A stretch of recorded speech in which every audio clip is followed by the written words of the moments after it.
Ол 30 жыл бұрын өліп қалған, 20 жыл бұрын өліп қалған ата бабаларына ас берем деп дүйімбел шақырып 200-300 адам шақырады да, ресторанға шақырады да, берген бір шөкім палауына ақша жинап алады.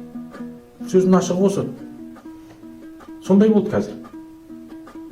Ол не сауап барады, ата бабаңа сен берген тамағыңның ақшасын қайтып алатын болсаң.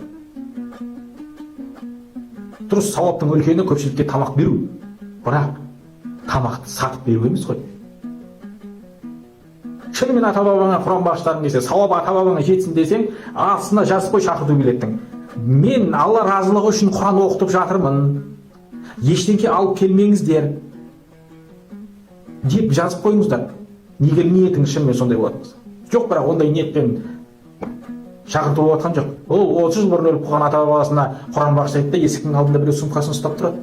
Келген адамның бәрінің ақшасын жинап. Не үшін жасап жатыр сонда? Мен барамда бір 2000 теңгеге жейтін шығармын. Бірақ 2000 теңге тастап кетсем артынан әңгіме қылады мен. Не беріп кетті деп. Осы нәрсені қояйық та, бұл ата бабаңыз шынымен Құран оқытуыңыз келсе, жаңағыдай жасап оқытыңыздар. Ақшасын алатын болса, не болды? Не Құран болды? Не сауап болды? Осы нәрсені түсіне алмай келатырмын. Мен әкеме Құран оқытатын болсам, 20 жыл бұрын өліп қалған. Мысалға да, мен Құран оқытамын дедім ба, менің бауырларым, бір шеше, бір әкеден, менің бауырларым маған берсе жарасады. Бауырым, мен де үлес қосайын. Көпшіліктен сауабын алайын мен де.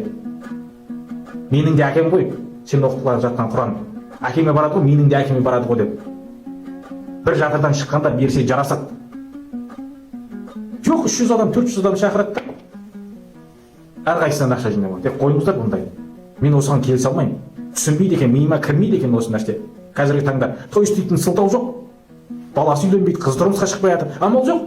40 жыл бұрын, 50 жыл бұрын өліп қалған ата бабасына хатым Құран түсіреміз деп қояды ғой. Беріңіз, тамақ таратыңыз, тегін таратыңыз, шамаңыз жетсе. Ал шамаңыз жетпей ма, таратпаңыз, тыныш отырыңыз. Хатым Құран түсіріп салсаңыз, сауабы соның күшті. Осыны істете салыңыз, дүйімелді шақырып ақша жинап, мен ата бабама Құран оқып деп туған туысыңа міндет қылып ресторанда жасап жатырмын. Мақтаныш қылып. Мақтаныш емес, ол елден ақша жинап алу. Мен топастық деп түсінемін.